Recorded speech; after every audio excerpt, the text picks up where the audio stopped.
Эч кандай оорубай эле жүргөн адамдын бир күнү бетинин бир тарабы, көзү менен оозу кыйшайып калган учурлар кездешет. Бул оору медицинада неврит деп аталып, жаак нервтин шамалдоосу менен сүрөттөлөт. Дарттын келип чыгуусунун негизги себеби суу көткөндөн улам пайда болот. Маселен, адам суукта баш кийимсиз жүрсө, жайында же жазында ачык терезенин түбүндө уктап калса, бет нервтери сууктан улам сезгенет. Бунун келип чыгуу себептери биринчи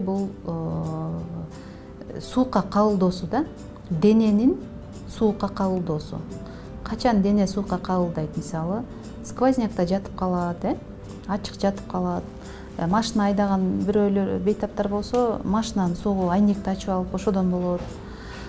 Грипптен кийин болуп калышы мүмкүн. Осложнениячы, грипп менен катуу ооруп, ошодон кийин ошол нерв чочуп калышы мүмкүн да.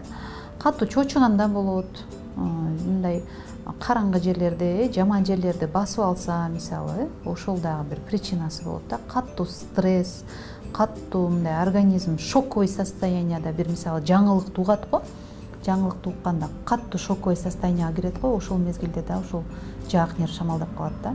Бет нерви сезгенсе, ал тууралуу алгачкы белгилер кулактын артынын оорушу менен байкалат. Кээде оорубай эле бет жөн гана чымырашы мүмкүн. Беттин сезгенген бир жагы кыймылсыз болуп, көз, ооздун бир жагы кыйшаят. Адам көзүн жумуп ача албай калгандыктан көзгө инфекция кирип, жаш токтобой калуусу да жаак нервтин шамалдоосунун белгилеринин бири. Андан сырткары ооздун булчуңу да иштебегендиктен тамак ичкенде оозунан чууруп коюлат. Эгер беттин тартылуусу, чымыроосу, кыймылсыздыгы билинсе, дароо невропатологко кайрылып дарылануу зарыл. Биз бейтаптар бизге биринчи кайрылганда биз албетте бул ооруну дифференциация кылышыбыз керек. Кайсыл ооруларда да жаак кыйшайышы мүмкүн. Бул инсульт оорусунда да жаак кыйшаят. Биз бул жерде текшеребиз, давленияларын өлчөп, невростатус деп коет бизде, невропатологдордун бизге мындай балкачабыз болот. Ушу менен текшеребиз. Текшерип, инсульттан эмеспи, чындап ушул нерв шамалдаганбы, же может инсульттан болуп атат, может давлениясы бийик болду. Эми инсультта, конечно, жаак ушундай кыйшайып, колдорунда слабость пайда болуп калат, кол бутундачы. Ал бул уже башка направление, бул уже башка багыт. Анда уже башка обследованияларды жүргүзөбүз. Жаактын нервсин шамалдашында ошол жаак кыйшаят, кол буту жакшынакай иштеп тура берет. Колу кыймылдайт, буту кыймылдайт. Единственный жаак кыйшайып калат. Беттин кыйшайуусу калыпка келчү абал. Эгер бейтап өз убагында дарыгерге кайрылган болсо, анткени башталыш убагында булчуңдар биротоло кателек болуп, кайра калыбына келтирүүгө жеңил дейт дарыгерлер. Бирок тилекке каршы көпчүлүк бейтаптар өз алдынча түрдүү ыкмаларды колдонуп дарылоого аракет кылып жүрө бергендиктен, убакыт өтүп булчуңдар кыйшайган абалында катып калып, беттин формасы ошол абалында калып кеткен учурларда көп кездешет.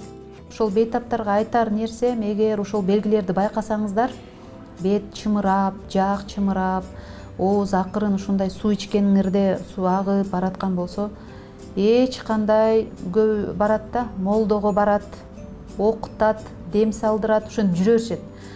Бул ооруда бизге ар бир күн важный, ар бир саат, убакыт, время бедечи.